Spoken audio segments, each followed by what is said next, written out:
Assalamualaikum warahmatullahi wabarakatuh. Salam SKMPU, sehat kuat makmur panjang umur. Ya, halo Bapak Ibu, jumpa lagi dengan saya Prasiono pada kesempatan malam hari ini. Senang sekali saya bisa menemani Bapak Ibu orang-orang hebat yang sudah berada di ruangan Zoom ini ya. Saya ucapkan selamat datang dan salam sehat selalu ya untuk Bapak Ibu semua. Ya, yang sudah hadir, mari silakan Bapak Ibu yang belum mengetikkan nama dan asal kota Anda, silakan ketikkan nama dan asal kota Anda masing-masing di kolom chat ya. Bapak Ibu, malam hari ini spesial training ya, PT Bima Lab Pinter, berbeda dengan malam-malam biasanya ya. Kalau biasanya kita banyak belajar tentang bagaimana kita membangun sebuah bisnis ya, Bapak Ibu. Malam hari ini saya Prasiono dari Bogor ya akan menemani tamu yang sangat super spesial ya, bukan spesial pakai Indomie telurnya dua ya, bukan ya. Tapi spesial ini bukan tamu kaleng-kaleng narasumbernya Bapak Ibu. Beliau ini narasumber langsung dihadirkan oleh PT Bima Lab Future, bekerja sama dengan Bima Academy, langsung dari Kementerian Pertanian. Karena malam hari ini Bapak Ibu, spesial training kita akan membahas tentang bagaimana caranya kita bisa menjadikan tanah bumi tercinta kita ya, menjadi tanah yang subur kembali seperti dulu kala ya. Tongkat batu dilempar jadi tanaman ya kan. Kalau sekarang tongkat dilempar jadi kayu bakar ya kan. Batu dilempar jadi jedol kepalanya kan gitu ya. Tapi insya Allah Bapak Ibu, malam hari ini ya kita akan banyak belajar dari narasumber kita. Dan nantinya beliau ini akan memberikan ilmunya ya, membagikan ilmunya, segudang yang ilmu beliau dapatkan dari pengalaman beliau maupun dari beliau melakukan studi ya kan. Ini beliau sangat luar biasa Bapak Ibu, karena beliau ini adalah penyuluh pertanian dan perkebunan khususnya Bapak Ibu. Nah, Bapak Ibu ya masih ada waktu, saya kasih waktu 1 menit lagi. Silakan Anda ingatkan dan undang kembali mitra-mitra Anda. Dan yang sudah hadir ya, agar saya semangat dan saya juga semangat untuk menghadirkan narasumber kita untuk hadir di tengah-tengah kita ya. Saya ingin lihat antusias Anda. Yang semangat silahkan ketikkan angka 16M 16M di kolom chat ya. Mari silakan Anda ketikkan 16M. Saya doakan buat Anda yang mengetikkan 16M ya, Anda akan tertular kesuksesan mendapatkan bonus sebanyak 16 miliar dari PT Bima tentunya ya. Di sini sudah ada Bapak Eksekutif Leader Bapak Muhammad Taufik mengetikkan 16M, Dian Masalina ya 16M, kemudian ada juga Suhairi, Bapak Suhairi 100M, wah ngeri nih ya. Ibu Yunita juga 16M dan Hamzah, Bapak Idris, ada Takul, ada Komari, kemudian ada Adek Nur Hasana, ada lagi Henry ya. Kemudian Dian 150M. Wah, Ibu Dian ini top leader kita luar biasa ini ya. Ada Nathaniel 16M, Yanti, Rosyanti ya 16M. Ada Istirohmah ya 100 triliun. Wah. Luar biasa. Oke. Karena Anda antusias ya Bapak Ibu, maka dari itu ya saya segera buka acara pada kesempatan yang berbahagia ini ya. Bapak Ibu, sebelum saya buka, mari sejenak kita tenangkan hati pikiran kita untuk kita memohon kepada Allah Subhanahu wa taala.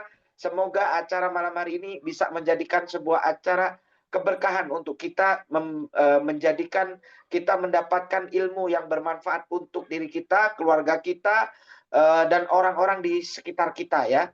Karena malam hari ini tentunya sangat spesial ya Bapak Ibu. Jadi agar acara ini berjalan dengan hikmat juga, saya minta untuk Bapak Ibu menenangkan hati pikiran. Mari kita berdoa sejenak sesuai agama dan kepercayaan masing-masing. Berdoa dimulai.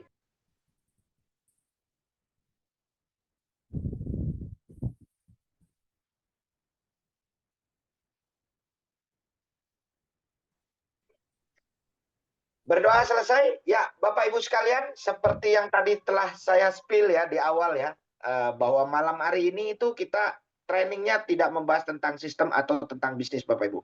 Karena kita akan mendapatkan sebuah edukasi atau materi ilmu tentang bagaimana caranya kita bisa mengubah mindset atau mengubah cara dengan cara kita mendapatkan sebuah solusi ya, baik pertanian dan perkebunan dengan bioorganik. Nah, Bapak Ibu nanti perlu Bapak Ibu catat dan siapkan alat tulis Anda. Karena ini baru ya, baru diselenggarakan oleh PT Bima, dan ini sangat-sangat luar biasa untuk Bapak Ibu khususnya yang senang bertani atau senang berkebun ya, agar Bapak Ibu ke depan bisa mendapatkan hasil pertanian dan perkebunan yang maksimal, meningkat, tentunya panen melimpah dan meruah ya tentunya, dan menghijaukan kembali tanah tercinta kita Bapak Ibu. Nah, jadi Bapak Ibu, malam hari ini kita akan belajar dari seorang narasumber ya. Beliau ini saat ini tinggal di Kabupaten Banyuasin ya, tepatnya di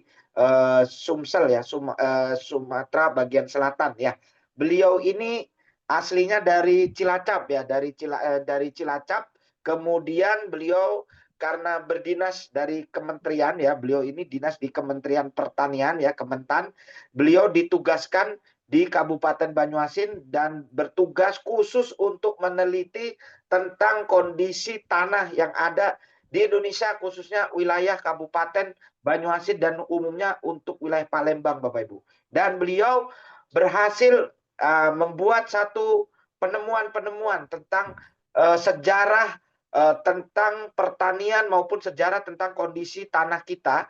Kenapa makin hari, makin bulan, makin tahun ya, hasil pertanian kita bukannya meningkat tapi makin merosot. Nah, beliau sudah menemukan ininya Bapak Ibu, konsepnya. Nah, apakah yang nanti beliau sampaikan ini ada hubungan dengan Bima? Nah, nanti kita simak karena beliau ini netral Bapak Ibu. Beliau ini dari Kementerian Pertanian dan beliau ini ingin mengedukasi atau membagikan ilmunya kepada kita agar kita ke depan bisa lebih baik ya. Tentunya khususnya buat para petani dan pekebun ya yang senang bertani dan berkebun Bapak Ibu. Nah, Bapak Ibu, siapakah beliau ya? Saya juga sudah tidak sabar untuk segera belajar dari narasumber kita ya. Dinas di Kementan kurang lebih dari 20 tahun beliau ya. Jadi sangat senior dan beliau ini juga sebagai penyuluh pertanian dan juga dosen di beberapa perguruan tinggi khususnya di wilayah Sumatera bagian selatan Bapak Ibu. Nah, Bapak Ibu, mari kita sambut ya, siapkan alat tulis Anda, catatan Anda ya. Mari kita bersama-sama untuk menyambut narasumber kita. Inilah Bapak Supriyanto SST ya, dari Kementerian Pertanian ya.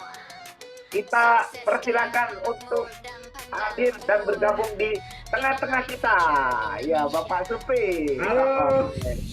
Halo Pak Supri, apa kabar? Waduh. Assalamualaikum.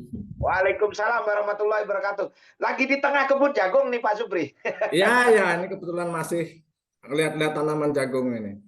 Oke, Pak Supri. Jadi malam ini Pak Supri, ini terima kasih. Kami mewakili dari teman-teman mitra-mitra PT Bima dan juga mewakili manajemen PT Bima Life Future mengucapkan terima kasih sekali sama Pak Supri yang telah berkenan hadir ya di tengah-tengah kita untuk memberikan materi yang sangat kita tunggu-tunggu. Kita mau belajar dari Pak Supri, orang yang sudah pengalaman, dan nanti mungkin izin setelah materi Pak Supri, kalau memungkinkan kita buka tanya jawab ya Pak Supri ya. Nanti kita persilakan kepada Bapak Ibu yang mau bertanya, nanti formatnya harus mengetikkan di kolom chat ya, tidak kita buka mic-nya. Jadi yang bertanya ketik di kolom chat nama, asal kota, dan pertanyaan sekitar materi Bapak Ibu ya. Baik Bapak Ibu, ya saya sudah tidak sabar. Silakan Pak Supri, waktu dan tempat kami persilakan untuk Pak Supri sepenuhnya. Oke. Oke, terima kasih Pak Pras. Sebelumnya saya perkenalkan dulu, ada istilah tak kenal maka tak sayang. Maka saya perkenalkan, nama saya Supriyanto. Saya sebenarnya dilahirkan bukan di Jawa Pak Pras ya. Saya dilahirkan di Sumatera Selatan, khususnya Kabupaten Musirawas. Dan pada tanggal 14 Mei 1971. Nah, saya bergabung dan bekerja selaku ASN itu di bawah Kementerian Pertanian itu mulai tahun 91. Jadi sekarang sudah 34 tahun ya, kira-kira gitu. Jadi saya bekerja di situ. Nah, alhamdulillah saya itu dipercaya untuk membina atau melayani para petani dalam melaksanakan kegiatan sehari-hari. Jadi itu perkenalan saya. Mungkin kalau yang lain-lain nanti bisa sambil jalan. Saya akan menyampaikan materi saya ini. Nah, jadi saya akan membawakan materi yang berjudul pertanian, perkebunan dengan bioorganik. Oke, lanjut. Sebelum membahas masalah pertanian secara detailnya, Slide-nya belum muncul Pak Supri. ya, Slide-nya belum muncul. belum muncul ya? Ya. Oke. Belum muncul ya.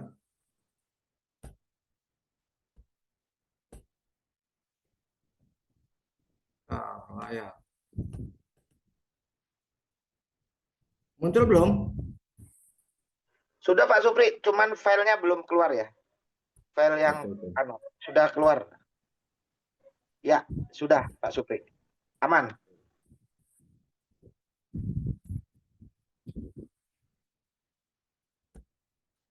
Baiklah para pemirsa semuanya yang di rumah, sambil santai kita akan menyampaikan mengenai solusi pertanian dan perkebunan dengan bioorganik. Jadi sebelum membahas lebih jauh, saya akan bercerita sejarah dan latar belakang dari pada pertanian itu sendiri. Jadi sejarah swasembada pangan di Indonesia yang sudah paling dikenal pada tahun 84 di bawah kepemimpinan Presiden Soeharto, di mana Indonesia mencapai swasembada pangan yaitu beras mendapat penghargaan dari FAO.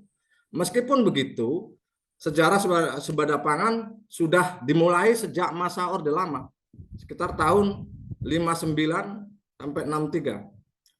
Masa Orde Lama itu sebagai program sentra padi, di situ programnya tidak menghasilkan karena masih mengalami kekurangan beras. Kemudian pada masa Orde Baru itu diadakan namanya Revolusi Hijau, yaitu pemerintah Orde Baru menggalakkan program swasembada pangan yang dikenal sebagai Revolusi Hijau, yang mengubah pertanian tradisional menjadi pertanian modern melalui teknologi dan kebijakan pertanian. Kemudian program intensifikasi dan diversifikasi, program ini mencakup peningkatan intensitas dan ekstensifikasinya. Lahan menjadi sebagai lahan pertanian serta ada diversifikasi yaitu penganekaragaman jenis tanaman. Kemudian swasembada beras pada tahun 84 Indonesia berhasil mencapai swasembada beras dan memproduksi 25.000,8 juta ton beras yang mengantarkan Indonesia mendapat penghargaan dari FAO ya. Kemudian sekarang kondisi pasca Orde Baru ya terjadi fragilitas dan fluktuasi impor. Setelah era Orde Baru kondisi swasembada pangan menjadi tidak stabil dan impor beras seringkali berfluktuasi. Tantangan terkini saat ini pemerintah masih berupaya mencapai swasembada pangan melalui berbagai program seperti pembangunan infrastruktur pertanian, intensifikasi dan diversifikasi. Nah, tujuan daripada itu yaitu dari yang pertahankan kelestarian lingkungan hidup, tersedianya pangan yang sehat. Nah, ini kita sering sering terkecoh dengan kimia. Sebenarnya semuanya Bapak Ibu kimia itu ada di sekitar kita, tapi yang membedakan sintetis atau yang ketiga swasembada pangan berkelanjutan. Nah, ini masalahnya. Masalahnya kita terjadi kerusakan lingkungan baik secara alami maupun secara buatan. Banyak yang secara alami itu mungkin bencana alam, kebakaran hutan yang tidak terkontrol. Kemudian kerusakan lingkungan secara buatan ini sektor industri, sektor pertanian itu sendiri, dan aktivitas rumah tangga.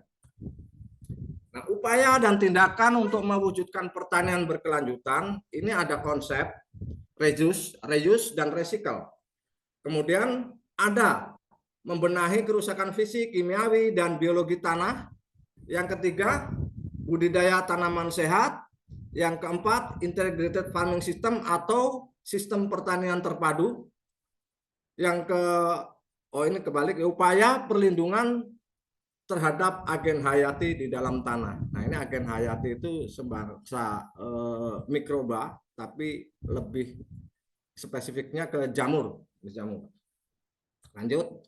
Nah, konsep reduce dan reuse serta recycle itu sebenarnya kita itu sudah sering mendapat suatu semacam arahan ataupun peringatan di setiap kita umpamanya ada mungkin di daerah atau mal-mal atau pasar yang modern itu ada, karena ini menyangkut hasil dari kegiatan kita semua yang berdampak kepada pencemaran. Makanya diterapkanlah konsep reduce dan recycle. Nah, reduce itu sendiri sebenarnya tindakan untuk menekan, mengurangi polutan ataupun bahan pencemar supaya tidak terlalu bertumpuk-tumpuk dengan mungkin disediakannya kantong sampah, tidak sembarangan membuang sampah. Di sini juga kita diajarkan budaya dan etika yang baik agar kita tidak sembarangan membuang sampah di mana-mana. Kemudian reuse itu menggunakan ulang sesuatu atau benda atau kemasan yang masih bisa kita pakai agar tidak terlalu berserakan atau bertaburan di mana-mana sehingga akan mengganggu dan mengotori lingkungan. Kemudian recycle ini semacam siklus daur ulang. Jadi bahan-bahan yang termasuk polutan padat yang tidak bisa diproses secara alami, maka harus didaur ulang melalui pabrik. Nah, itu konsep yang itu. Yang kedua, mengurangi penggunaan barang kemasan. Nah, sekarang hampir di berbagai pemerintah daerah itu membuat peraturan melalui semacam swalayan ataupun contohnya kayak di Alfamart atau Indomaret itu tidak menggunakan kemasan plastik, tapi diarahkan kepada kemasan yang berbahan seperti kertas atau karton.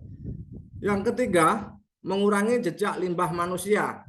Nah, tentunya kita itu sadar atau tidak sadar sering meninggalkan jejak-jejak yang menyebabkan kita memberikan suatu sumbangan polutan terhadap lingkungan kita atau pencemaran itu. Kemudian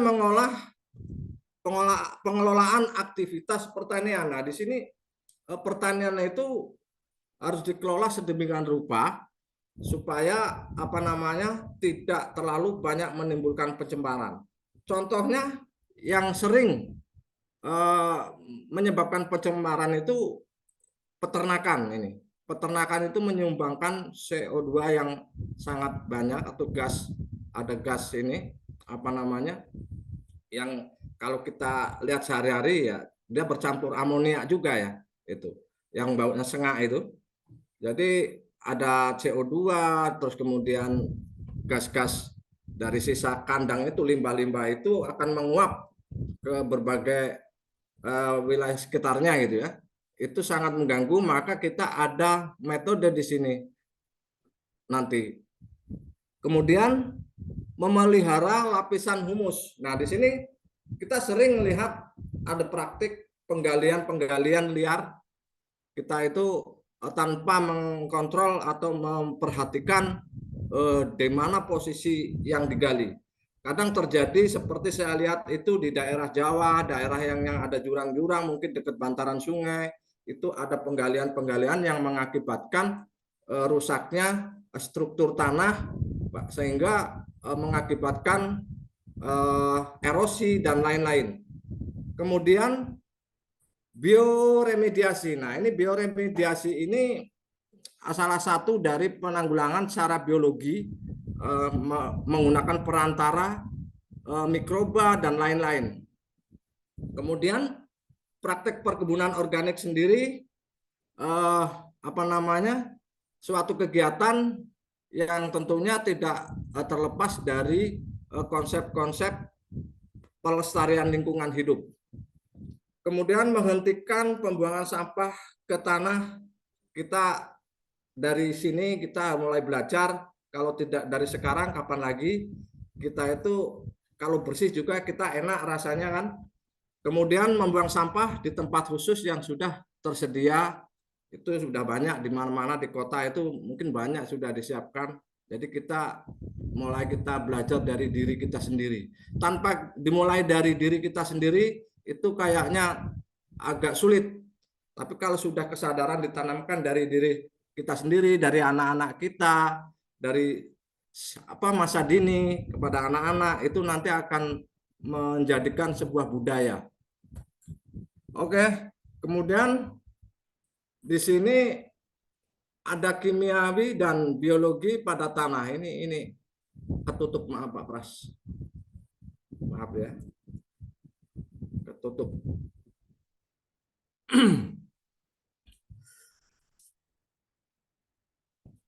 Jadi di sini ada gambaran proses pemecahan molekul dalam tanah. Nah, kita nggak pernah membayangkan bagaimana tanaman itu bisa menjalani hidupnya itu secara normal. Kita tidak pernah membayangkan.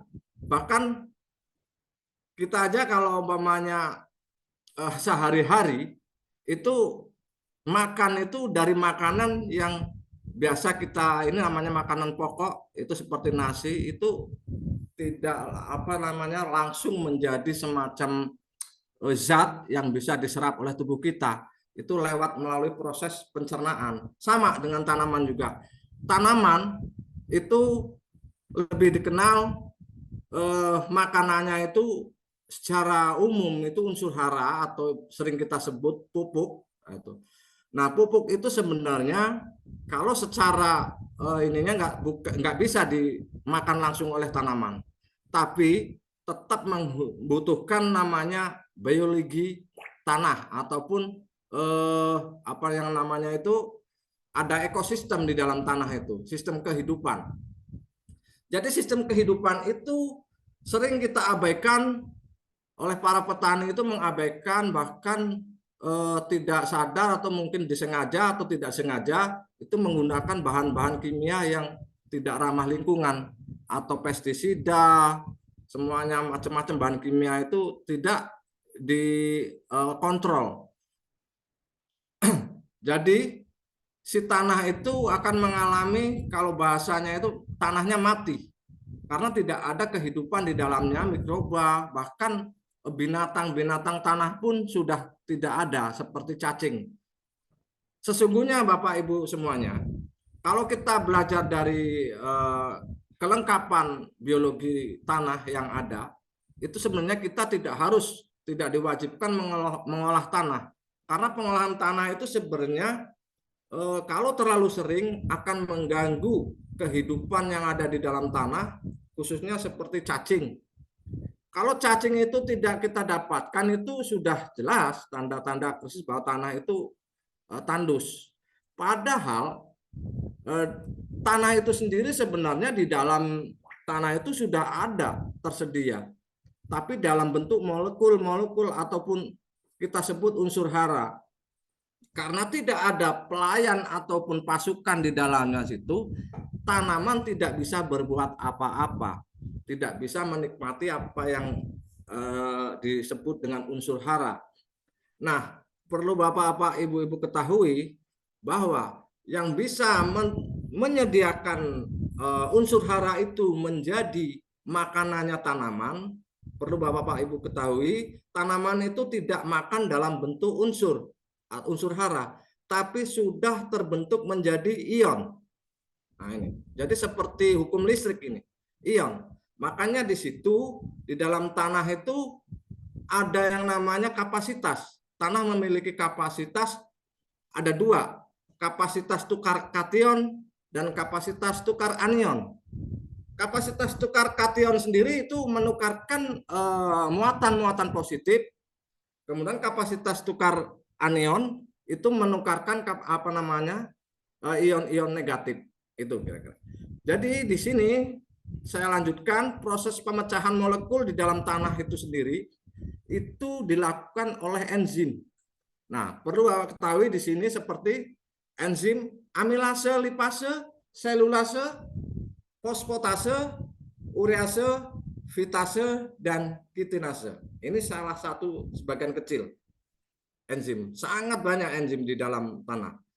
Nah, tanpa enzim ini tidak bisa. Nah, enzim ini sering didapatkan seperti enzim pada di mikroba, bakteri, ada bakteri banyak, lactobacillus, acetobacter, kemudian ada di jenis fungi, jamur, itu jamur enzim fosfatase itu ada di jamur untuk mengurai fosfat. Kalau yang urease itu untuk mengurai urea, urin, atau disebut dengan bakteri nitrifikasi untuk bisa menyediakan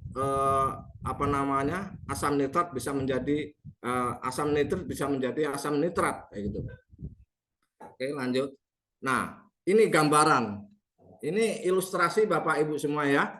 Jadi cara kerja enzim itu sedemikian rupa ya.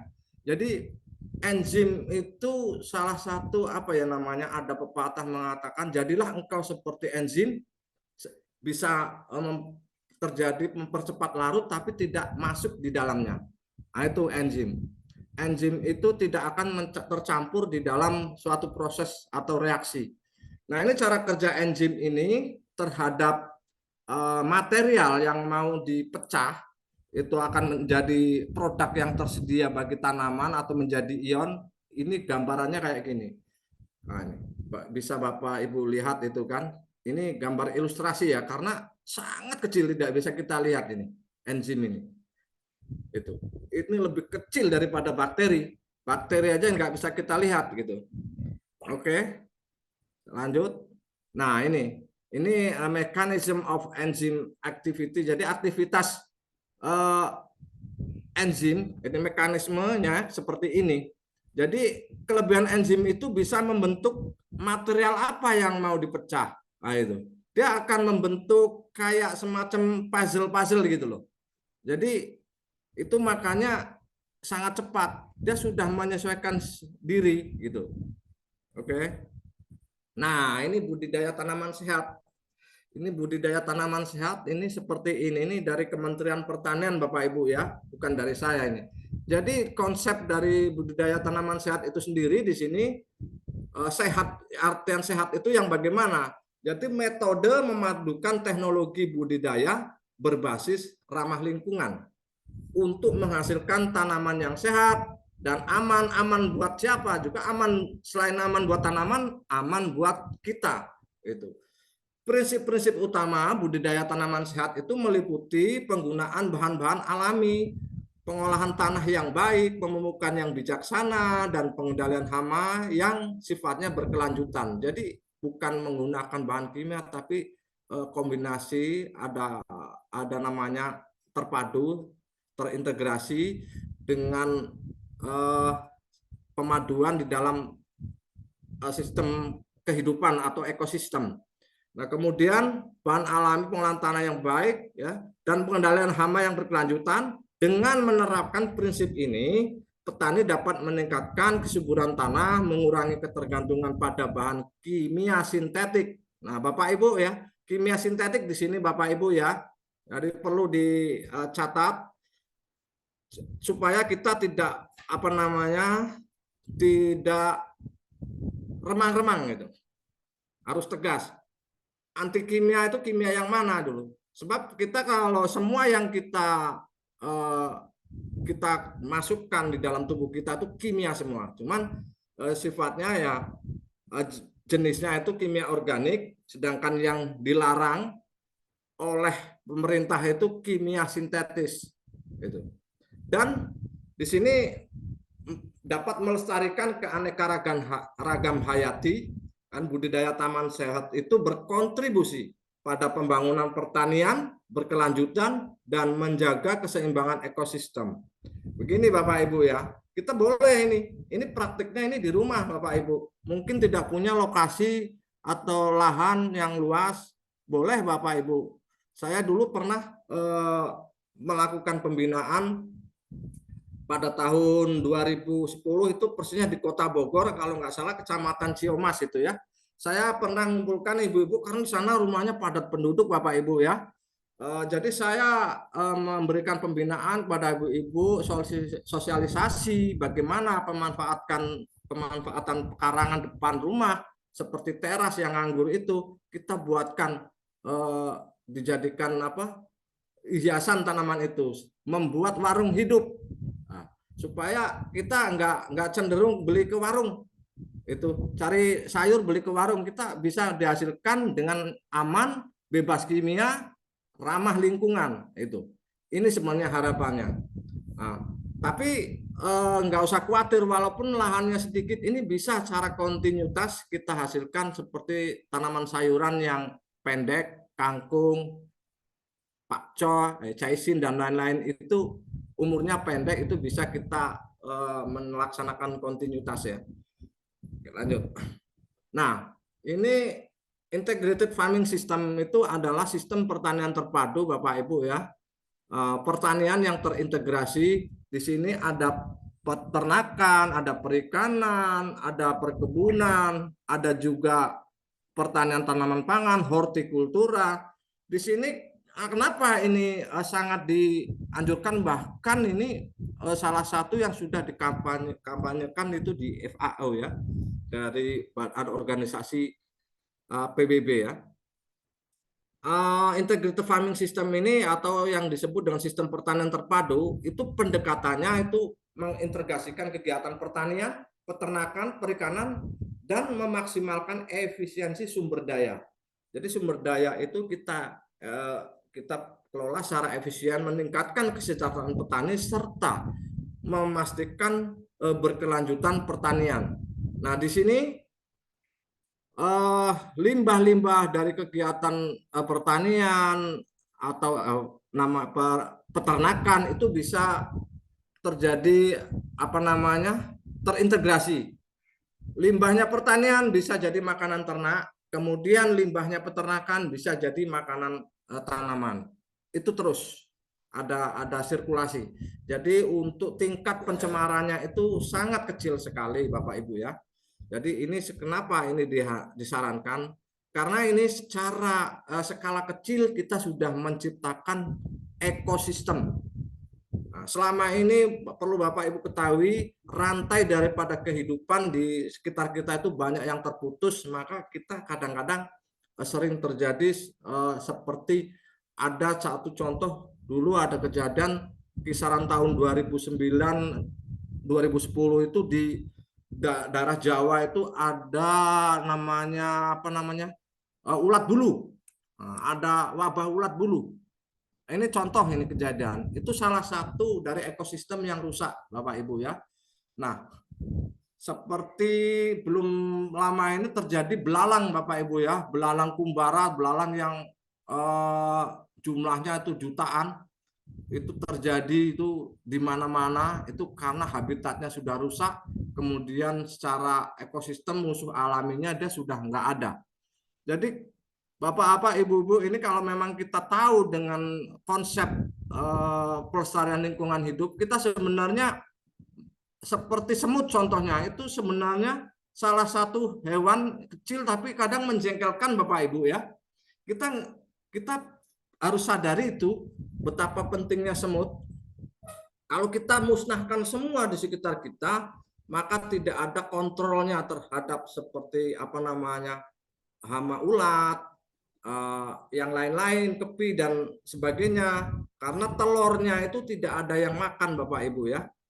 Telur-telur yang dinamakan hama itu tadi organisme pengganggu tanaman yang kita sebut ya, itu tidak ada yang memakannya. Jadi perkembangannya mengalami peledakan karena tidak ada yang mengontrol, karena tidak ada keseimbangan ekosistem itu tadi. Nah, di sini kenapa saya agar Bapak Ibu semua itu mengenal hal ini, perlindungan agen hayati ini seperti fungi. Fungi agen hayati itu banyak Bapak Ibu ya di sekitar kita. Kalau Bapak Ibu itu pengen tahu itu yang di sini disebutkan Trichoderma sp itu salah satu jenis jamur yang kita dapatkan sehari-hari. Kalau kita punya nasi basi dibiarkan dalam kondisi agak kering, itu biasanya keluar jamur warnanya hijau keabu-abuan. Itu namanya Trichoderma. Nah, itu sangat berguna Bapak Ibu ya. Karena enzimnya itu juga sangat berguna, bisa membantu untuk proses kehidupan bagi tanaman, bisa membunuh patogen-patogen di dalam tanah ataupun di sekitar tanaman, bisa sebagai pengendali. Nah, dia memiliki enzim yang sangat berbahaya, bisa membunuh virus. Mungkin kalau di tanaman cabai itu jenis kayak bakteri jahat ya, bukan bakteri yang baik, itu bisa dibunuh oleh Trichoderma ini. Kayak penyakit fusarium di cabai itu bisa dikendalikan, dikontrol oleh Trichoderma. Nah, di sini patogen itu bertujuan biasanya merusak pada tanaman-tanaman kita itu ya, patogen-patogen itu. Makanya harus kita cari lawannya itu ya. Bakteri penyubur tanah adalah mikroorganisme yang hidup di dalam tanah, berkontribusi terhadap proses alami penyuburan tanah. Ini yang sering kita abaikan, sehingga kita kadang-kadang tanpa disadari penggunaan bahan kimia pabrikan itu terlalu berlebihan. Kenapa kok bahan kimia itu mengganggu? Karena secara kimianya, molekul-molekulnya itu sulit sekali, bahkan bisa membunuh mikroba-mikroba yang ada di sekitar atau di dalam tanah. Itu Bapak Ibu sekalian ya. Nah, sekarang setelah kita bicara tadi itu, di sini perlu Bapak ketahui ada apa dengan betani itu. Nah, tadi saya bicaranya kok jauh banget, kok tiba-tiba ke betani. Kenapa? Di betani ini sebenarnya kalau saya garis bawahi bukan pupuk ya Bapak Ibu sekalian ya, bukan pupuk, tapi lebih ininya kepada semacam booster. Karena di sini yang ada itu kandungannya mikroorganisme atau yang disebut di situ bakteri decomposer. Jadi ada mikroorganisme, mungkin juga ada jamurnya di situ. Kemudian di sini kalau saya perhatikan secara data bahwa betani itu memiliki enzim. Nah, sementara tadi di depan enzim itu sudah kita bahas betapa pentingnya enzim di dalam kehidupan. Termasuk kehidupan kita, semua makhluk hidup itu tanpa enzim itu tidak bisa. Artinya wajib gitu. Nah, di sini ada enzim. Kemudian ada asam amino. Nah, Bapak Ibu, kalau kita bicara tadi unsur hara, pupuk dan lain-lain itu belum bisa dikatakan siap diserap oleh tanaman. Yang bisa diserap oleh tanaman itu dalam bentuk ion. Nah, ion itu sendiri tersedia dalam bentuk enzim dan asam amino Bapak Ibu ya. Jadi di situ perlu Bapak ketahui. Nah, ini saya bicara di betani, saya tertarik sekali di betani ini. Kenapa saya tertarik di betani? Saya sebenarnya tidak terbiasa Bapak Ibu ya. Saya bukan seorang marketing, saya juga bukan seorang pembisnis. Saya tidak kenal itu. Tiba-tiba saya itu membaca sebuah produk atau dikenalkan produk itu yang berisi kandungan-kandungan yang saya harapkan, selama ini gitu. Saya pernah berharap kalau pupuk saya tidak terlalu tertarik dan lain-lain itu tidak tertarik, tapi saya maunya mencari bahan yang bisa membenahi kerusakan-kerusakan tanah kita. Nah, itu antara lain adalah mikroba, enzim, dan asam amino. Nah, itu. Nah, di sini Bapak-Bapak Ibu ketahui bahwa di sini ada zat-zat yang sudah terkandung secara uji lab di dalam betani itu sendiri, maka saya sangat antusias ya, penasaran dengan produk ini itu. Nah, di sini keunggulan betani itu setelah saya pertimbangkan dari berdasarkan pengamatan saya di lapangan, saya cocokkan dengan selama ini yang saya cari, itu ada semua Bapak Ibu ya. Jadi ada di dalam betani ini. Di sini betani itu tadi sudah saya jelaskan mengandung mikroba, serta mengandung enzim, serta mengandung asam amino. Nah, di sini juga dijelaskan sudah tersedia dalam bentuk unsur hara fosfat dan nitrogen. Ada kalsium, magnesium, sulfur serta boron. Itu semua bisa tersedia oleh tanaman, kembali lagi ke enzim tadi Bapak Ibu ya. Jadi sangat luar biasa ini enzimnya sudah ada. Jadi nggak usah repot-repot. Nah, kemudian ini saya tertarik juga, ini ada ditayangkan di sebuah stasiun TV. Ada ini seorang gapoktan ini Bapak Ibu ya. Beliau ini seorang gapoktan, Pak Ulus Firmawan tuh gapoktan. Dia tadinya berusaha tani itu secara kecil-kecilan lah itu. Namun dia terinspirasi bahwa pertaniannya itu sudah selama ini yang ada di wilayahnya itu sudah sangat-sangat banyak terkontaminasi oleh bahan-bahan kimia sintetis yang tidak istilahnya tidak ramah buat kita. Jadi beliau punya gagasan mengembangkanlah sebuah pertanian organik. Salah satu produk organiknya itu dari PT Bima, yaitu betani. Nah, ini Bapak Ibu Saudara ya. Nah, oke, saya akan membuat ini. Integrated farming, also known as integrated cultural components. Ini saya akan memberikan tontonan hiburan. Inilah pertanian yang terintegrasi ini. Livestock can provide manure, which can be used as fertilizer for crops. Crops, in turn, can be used as feed for livestock. This approach allows farmers to increase their overall productivity while reducing their reliance on external inputs. 2. Environmental sustainability. Integrated farming systems are inherently sustainable as they minimize the negative environmental impacts of agriculture. By using natural resources efficiently, reducing waste, and enhancing biodiversity, integrated farming helps to maintain healthy ecosystems.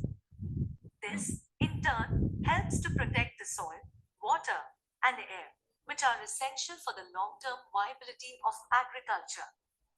3. Economic viability. Integrated farming systems can be economically viable for farmers as they can reduce production costs and increase profitability. By reducing the need for external inputs such as fertilizers and pesticides, farmers can save money on production costs. Additionally, integrated farming systems can increase the value of farm products by providing higher quality and more diverse offerings, which can command a premium price in the market. Oke, jadi Bapak Ibu sekalian, itulah tadi salah satu cuplikan daripada video tentang integrated farming system atau pertanian terpadu. Di situ menggambarkan bahwa selain efisien dalam modal, kemudian dia mampu memprotek tanah serta air di sekitarnya sehingga tidak mudah terjadi seperti bencana erosi dan lain-lain. Itu keuntungannya. Kenapa saya itu sangat suka sekali dengan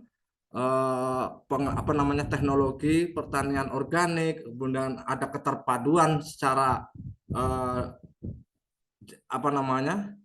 jenis kegiatannya, peternakan, perikanan, pokoknya semua itu terintegrasi, ada semacam simbiosis mutualisme, jadi saling menguntungkan. Bagi ikan diuntungkan oleh ternak, ternak juga diuntungkan oleh tanaman, dan begitu seterusnya, ada semacam siklus yang sangat hidup. Saya kira itu saja ya Bapak Ibu ya. Kami sampaikan hal itu tadi, mungkin kalau banyak ada kekurangan dalam penyampaian ini, saya mohon maaf. Saya bukan siapa-siapa dan saya bukan orang pintar, bukan. Tapi saya ini sebenarnya ingin mengajak belajar bersama-sama, kita menggali sebuah pengetahuan yang kita jumpai sehari-hari. Itu saja, mohon maaf Pak Pras. Ya, saya kembalikan kepada Pak Pras. Silakan, saya standby nih. Baik, oke, terima kasih Pak Supri yang dengan singkat, padat, dan jelas ya mengedukasi kita pentingnya bagaimana kita membangun satu ekosistem ya yang selama ini mungkin telah banyak dilupakan oleh kita semua Bapak Ibu ya. Ternyata sebetulnya kita itu gampang sekali kalau mau mengikuti, tadi sempat ditayangkan di akhir tadi, membangun satu ekosistem ya. Bagaimana tentang manfaat hewan, kemudian berkelanjutan sampai ke tanaman, dan hasilnya juga jadi kimia, bukan non kimia semua, atau menghasilkan hasil yang sangat luar biasa. Nah, oke, Bapak Ibu, sebelum kita buka tanya jawab ya, mari kita berikan apresiasi terlebih dahulu kepada narasumber kita, Bapak Supriyanto, dengan mari kita ketikkan angka 7777 ya, 7777 ya. Oke, 77 berarti Bapak Ibu setuju dengan apa yang disampaikan oleh beliau ini. Oke. Pak Supri, jadi ini sebelum saya baca dari teman-teman, ini ada yang sudah ketik di kolom chat ya beberapa pertanyaan. Ini saya mau bertanya terlebih dahulu secara personal nih Pak Supri. Nah, saya tertarik dengan kalimatnya Pak Supri tadi, bahwa Bapak itu sebetulnya nggak setuju dengan apa, kurang tertarik dengan pupuk gitu ya. Kurang tertarik dengan pupuk karena mungkin udah banyak di luar sana.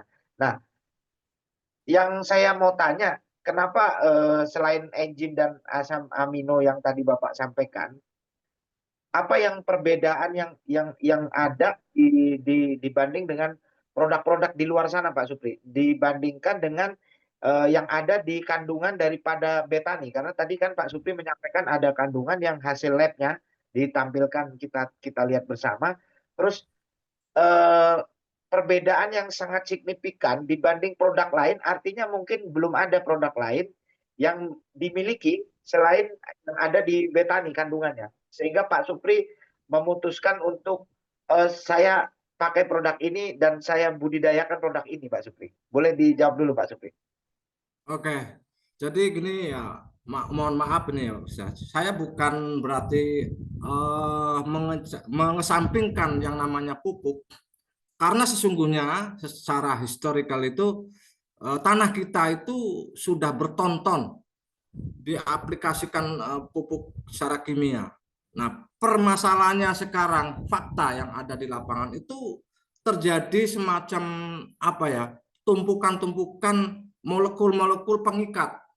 Jadi tersedia secara ini Pak Pras ya, tersedia di situ yang namanya unsur hara, sangat tersedia, tapi dalam kondisi yang terikat. Jadi diibaratkan apa ya, seperti ini apa namanya, permen. Jadi unsur hara itu terbungkus seperti permen. Apalah daya tanaman kalau makan permen, kalau kita kan bisa ngupasnya. Nah itu ya. Tapi kalau tanaman itu tidak bisa seperti itu, maka dia tetap secara alami itu dibantu oleh enzim untuk memecah molekul itu. Nah, sementara mohon maaf Pak Pras ya, enzim yang ada di tanah kita ini sudah sangat langka. Kenapa? Sudah terkontaminasi oleh bahan-bahan kimia sintetis pabrikan. Mohon maaf, ini seperti limbah rumah tangga saja perlu diketahui Bapak Ibu ya, Pak Pras ini. Seperti nggak usah jauh-jauh, limbah kegiatan rumah tangga di dapur itu hasil nyuci itu kan soda api itu. Soda api itu kayak apa sih? Yang ada di deterjen itu kan sangat berbahaya bagi apa namanya kehidupan di tanah. Tapi kita curahkan begitu saja lewat saluran-saluran drainase gitu. Itu Pak Pras alasan saya. Nah, kembali tadi kenapa saya tertarik dengan Betani. By data, saya bicara data. Saya tidak kenal itu Betani itu apa, itu saya tidak kenal. Tapi setelah saya melihat dari data, kok apa namanya luar biasa gitu. Jadi yang selama ini saya lakukan untuk melakukan suatu pengujian pembuatan seperti enzim, asam amino dan lain-lain itu belum selesai, baru sekitar mungkin sekarang hampir berjalan 3 tahun lah. Itu belum saya panen. Kebetulan sudah ada produk Bima, saya stop dulu itu kegiatan saya. Itu sebenarnya. Tapi masih belum saya panen itu. Tapi saya tetap tertarik. Kenapa? Karena ini nggak repot-repot lagi. Kita tinggal aplikasi aja gitu loh. Tidak nunggu waktu lama. Karena ternyata kalau begitu adanya PT Bima itu memproduksi Betani itu nggak sebentar, itu bisa setahun 2 tahun itu bisa dipanen. Saya nggak tahu persis, saya belum pernah nanya kepada sumbernya, tapi saya membayangkan saya sendiri begitu. Saya itu sampai punya pengalaman nih, mohon maaf ya, saya sampai keliling ke pasar kayak gembel itu, cari kotoran ikan, cari kotoran sayuran-sayuran busuk, saya kumpulin untuk saya fermentasi, akan saya jadikan enzim dan asam amino itu Pak. Itu Pak, contoh Pak. Saya kira itu jawaban saya. Ya, oke. Terima kasih Pak Supri. Nah, yang berikutnya Pak, tadi boleh sedikit ditambahkan mengenai penjelasan tentang kimia Pak Supri. Jadi kan Pak Supri sampaikan karena yang ada di kita khususnya orang-orang awam itu berbicara bahwa non BKO ya kan gitu, tanpa obat. Gitu. Nah, sedangkan Pak Supri tadi sampaikan sebetulnya yang apa namanya yang kita makan bahkan di dalam tanah itu ada kimia, yang dibutuhkan tanaman sendiri itu butuh kimia. Nah, perbedaannya apa? Seperti apa Pak Supri? Kimia itu seperti tadi Pak Supri sampaikan ada kimia sintetis, terus kimia apa tadi non sintetis ya, atau kimia organik. Orisinal itu ya, organik. Kimia, nah, itu boleh dipertegas nggak Pak Supri? Seperti apa? Sebenarnya sangat simpel sekali. Para ahli itu sebenarnya membuat turunan contoh seperti ini. Mohon maaf karena mungkin bahan yang di suatu apa namanya para pakar itu tidak tersedia, maka ngambil barang umpamanya contohnya ini obat-obatan di Indonesia ya, obat herbal ataupun semua bahan-bahan yang ada di Indonesia ini kan kaya dengan bahan-bahan alami itu. Nah, itu dibawa ke para pakar, dilihat turunannya, rumus kimianya itu kok sama dengan apa gitu. Nah, yang menyamakan itu sendiri namanya kan tiruan, Pak Mas ya, sintetis. Sekarang jangankan itu karet sintetis, kulit sintetis, sekarang banyak yang namanya sintetis. Tapi tolong kalau yang namanya untuk makanan ya jangan sintetis lah. Masa nanti mau dikasih beras plastik gitu kan? Ironis banget itu loh. Kasihan itu. Itu yang membedakan. Jadi simpel. Kimia yang sekarang kita omongkan sehari-hari itu notabene itu sintetis tiruan itu ya. Tapi yang sesungguhnya sebenarnya yang organik itu yang kimia yang sesungguhnya, tapi malah kita abaikan itu loh, dipalsukan itu. Jadi kita sekarang terjebak dalam satu apa namanya pemahaman bahwa dialihkan seolah-olah seperti itu. Padahal yang kimia sesungguhnya ya yang kita makan sehari-hari itu ramah, yang tidak ramah buat kita itu yang sintetis, Pak Pras. Ini perlu disepakati gitu loh. Jadi supaya nggak gagal paham gitu. Itu saya kira Pak Pras.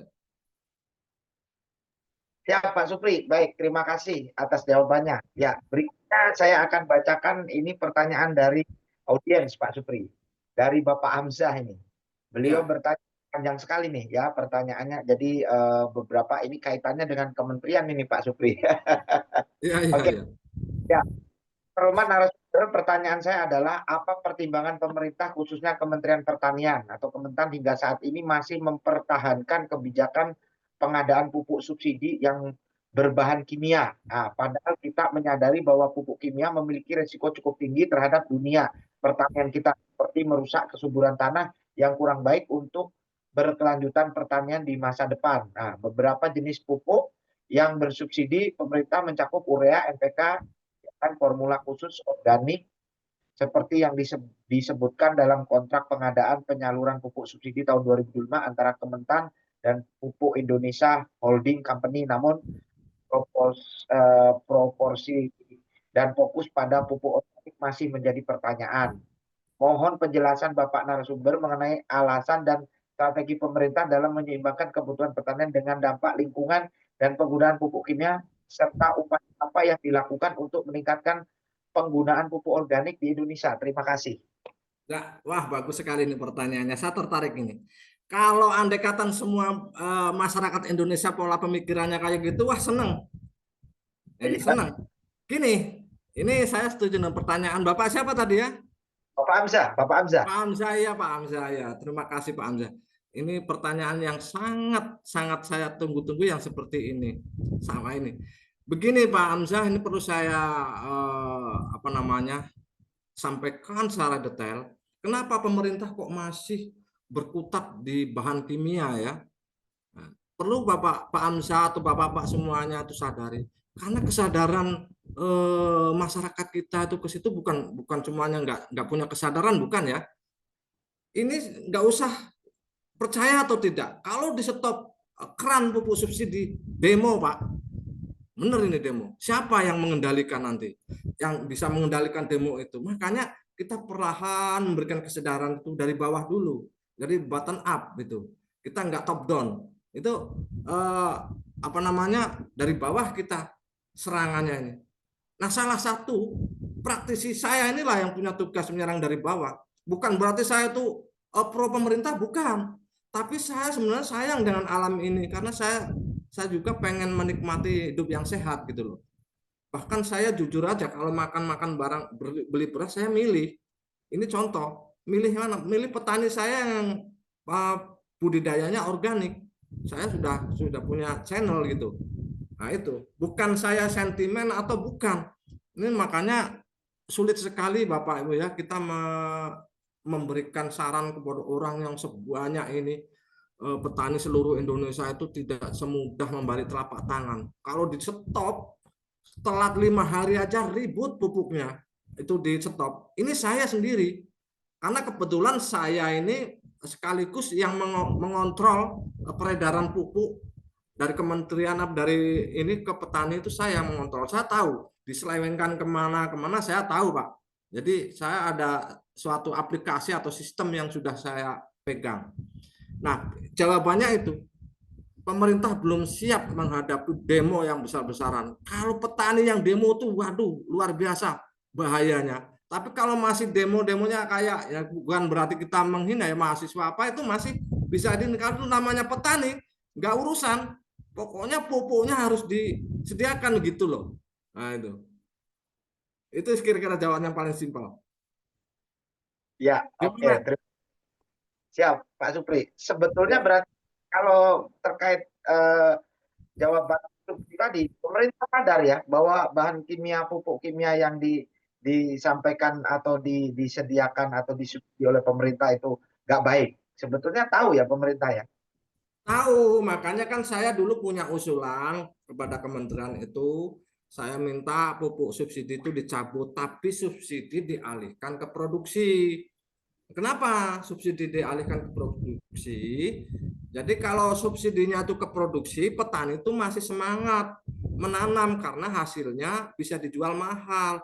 Nanti tatkala dibeli oleh konsumen, harga standar.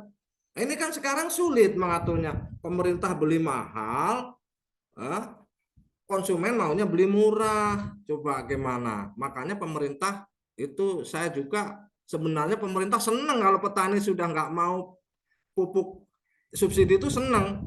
Tapi bagaimana? Ini sudah dicoba berkali-kali demo, Pak. Ini. Nah, itu alasannya. Sederhana sekali. Oke, terima kasih Pak Supri. Ya, baik. Ini ke tanya selanjutnya.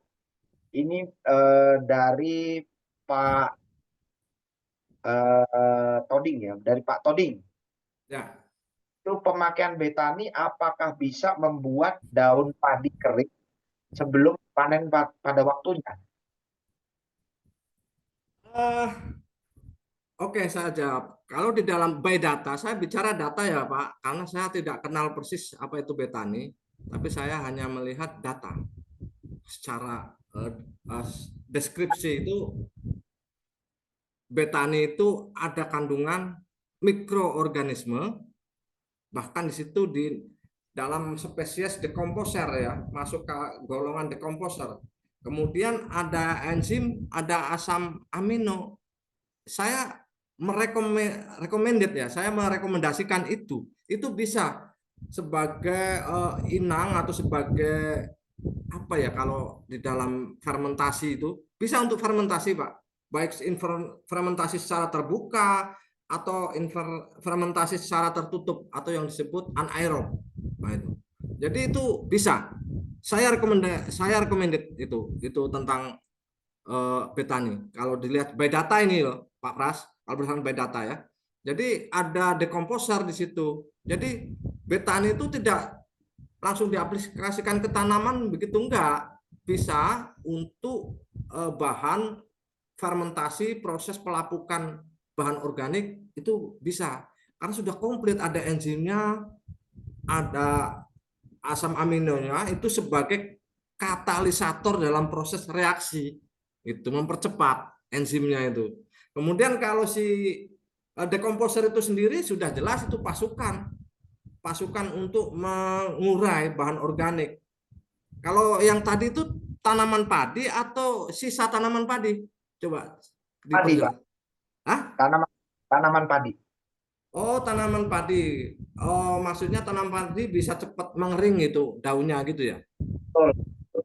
Saya kira tidak demikian ya Pak, karena tanaman padi itu harusnya malah kalau dilihat dari bahannya itu betani itu enzim sama asam amino, justru kondisi tanaman itu seperti remaja, padi sudah tua sudah menguning tapi daun masih kondisinya masih hijau, itu bisa terjadi.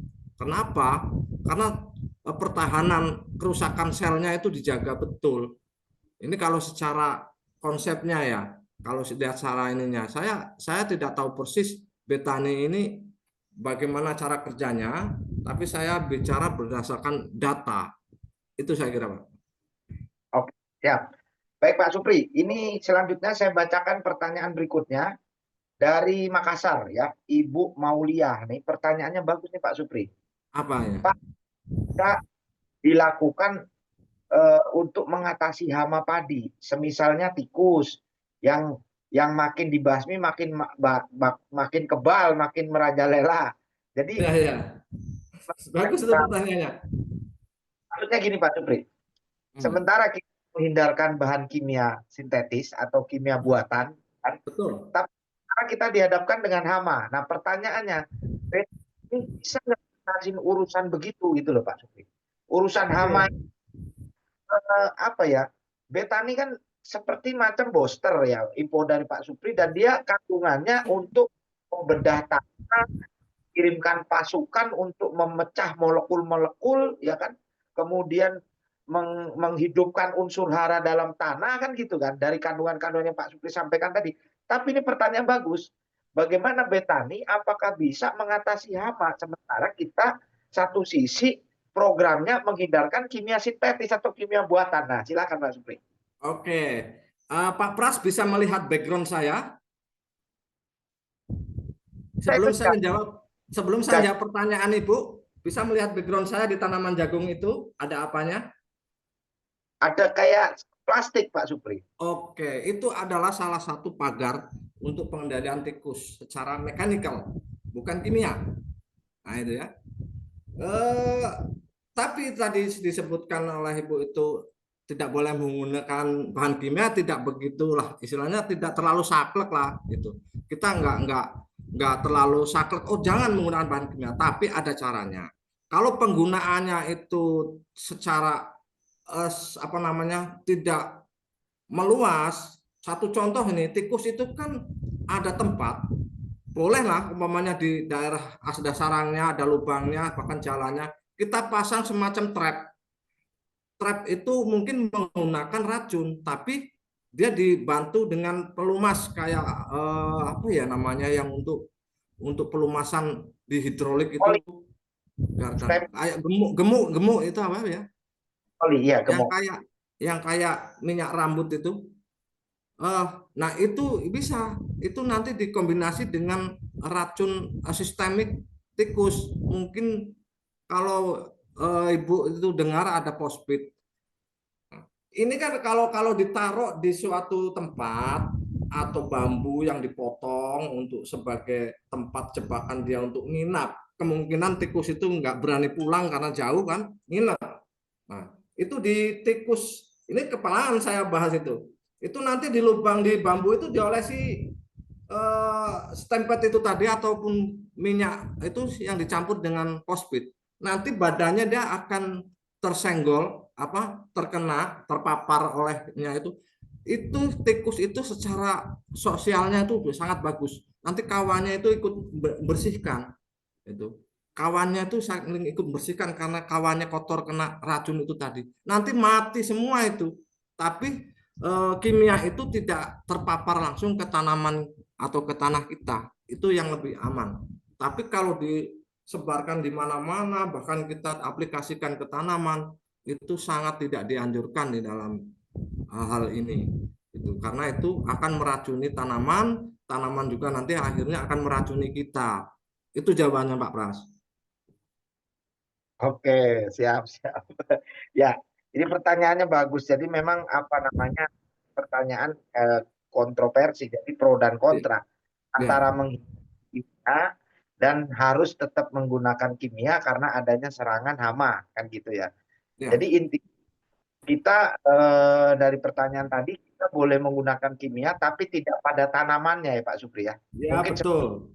Ini darurat, kondisi sudah darurat di ambang ekonomi ya. Jadi Mm-mm. ambang aras ekonomi. Jadi ada catatan itu. Itu nanti ada namanya ambang aras ekonomi. Kalau kita mendekati kerugian secara ekonomi, ya kenapa kita diamkan saja? Kita pasrahkan nggak tahu, harus kita usahakan secara bijak, tidak apa namanya, tidak sembarangan gitu ya. Nah tadi kalau secara biologi umpamanya, secara biologi tadi penggunaan pupuk organik itu sebenarnya apakah tahan terhadap hama, itu bisa iya, tapi hamanya apa dulu? Karena hama itu dalam waktu mau melakukan suatu aksinya itu dia menggunakan namanya indera penciuman, bahkan ada antena itu. Kalau lihat tanaman itu secara fisiknya kuat, seperti tubuh kita itu sehat ya, dihantam diterpa penyakit apa tahan kita, imunitasnya tinggi. Begitu juga tanaman, kalau tanaman itu dalam kondisi imunitasnya tinggi itu akan kebal, dalam artian bukan tahan, kalau digerek oleh hama atau tikus dia tetap luka. Namun si penggerek itu sendiri, hama itu sendiri akan merasakan kok nggak sesuai yang aku inginkan, baunya nggak enak, lari dia nyari yang cari yang lebih enak. Itu yang membedakan. Tapi tidak menjamin, saya mohon maaf tidak menjamin ya, kalau sudah skala besar serangan itu ini tidak menjamin. Tapi langkah antisipasi itu tadi harus bijak penggunaan bahan kimia, bukan tidak boleh. Karena dikontrol ini penggunaan bahan kimia ini dari Komisi Pestisida di Kementerian Pertanian itu ada pengawasan. Itu Pak Waras. Ya, baik Pak Supri. Ini ada pertanyaan mungkin ini sangat menarik ya karena ini waktunya udah mepet ya. Ya, Tapi bacakan terakhir lah mungkin nih. Ini pertanyaannya bagus sekali nih. Beliau ini ilmu juga ini kayaknya tahu tentang ilmu kimia juga ini Pak Supri. ya, Nah, oke, ini oke. gini. Proses kimia adalah perubahan satu zat menjadi zat baru dengan komposisi dan sifat yang berbeda yang terjadi secara konstan dalam kehidupan sehari-hari, mulai dari proses memasak dan me- mencerna makanan, Ya, pembakaran bahan bakar hingga reaksi biologis dalam tubuh manusia. Contoh umum meliputi fotosintesis pada tanaman, proses pembuatan tempe melalui fermentasi, pembakaran kayu menjadi abu, serta tubuh yang mengubah makanan menjadi energi. Pertanyaan saya, apakah bedanya bahan penyusun kimia organik dengan kimia sintetis pada pupuk? ya maksudnya bedanya Bedanya bahan penyusun kimia organik dengan kimia sintetis pada pupuk. sangat berbeda ya. Kalau itu bisa dibedakan begini. Satu contoh ada, ini perlu saya jawab. Kimia satu contoh produk TSP. Di situ ada urea ya. Urea itu ada tersedia dia nitrogen di situ ditulisnya. Tapi kan ada dalam bentuk di situ eh, ada kalau rumus kimia nih ada NH3 nanti ada NH4 untuk menjadi NH2. Nah, saya kira itu yang membedakan. Jadi saya kira itu ya. Ya ini nih ini sebenarnya ilmiah kalau untuk petani ya nggak perlu ke situ. Cuman kan saya garis bawahi kebetulan saya tidak bisa menggambarkan di sini. Nah, itu yang jelas beda. Karena yang eh, contoh bahan kimia organik itu sendiri sudah tersedia suatu contoh amonia organik. Dia secara rumus kimianya nggak beda jauh, tapi kalau eh, rumus kimia yang buatan kimia itu bisa bervariasi. Mungkin kalau cara rumus kimianya ada NH4, mungkin ada NH3. Ini saya gambarkan gitu Pak Pras. Contoh ini beda. Tapi kalau proses namanya pemisahan, pelepasan itu pada prinsipnya sama proses reaksinya. Cuman berbeda jeda waktunya ya. Mungkin yang satu kelas berat, yang satu ringan gitu loh. Organik. Kalau namanya berat, sekali lagi reaksi kimia itu kan membutuhkan energi. Dalam memecah molekul itu kan membutuhkan energi banyak. Maka yang mengefisienkan energi itu sendiri enzim yang melakukan.